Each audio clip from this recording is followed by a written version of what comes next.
Pour gérer la frustration, c'est un peu compliqué, surtout quand c'est une activité intellectuelle. Parce que bon, j'ai été formé à des études intellectuelles et j'en ai pratiqué dans mon métier. Et du coup, c'était peut-être même une sorte d'addiction. C'est-à-dire quand je suis lancé dans une activité intellectuelle, ça peut être dur les premières minutes. Et au bout de 10 minutes, ça commence à aller mieux, je me sens mieux. Je sens que la fatigue disparaît au fur et à mesure où je suis dans l'activité. Et je ne ressens pas de fatigue pendant un bon moment. Et du coup, j'ai tendance à dépasser mon seuil de fatigue très très vite.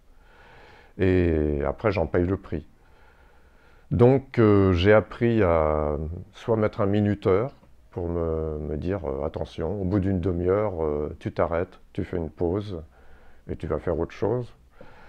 Euh, même, C'était même difficile au début lorsque je mettais le minuteur parce que quand j'étais en pleine action intellectuelle, j'entendais le minuteur, mais je me disais non, il faut que je finisse ça.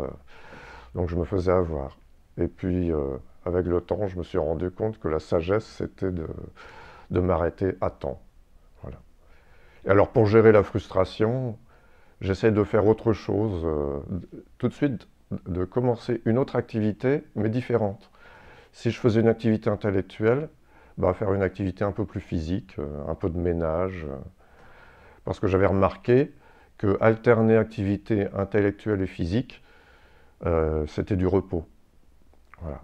Donc l'activité physique, je sentais pour mes muscles quelque chose, au bout d'une demi-heure, debout, je commence à sentir une fatigue.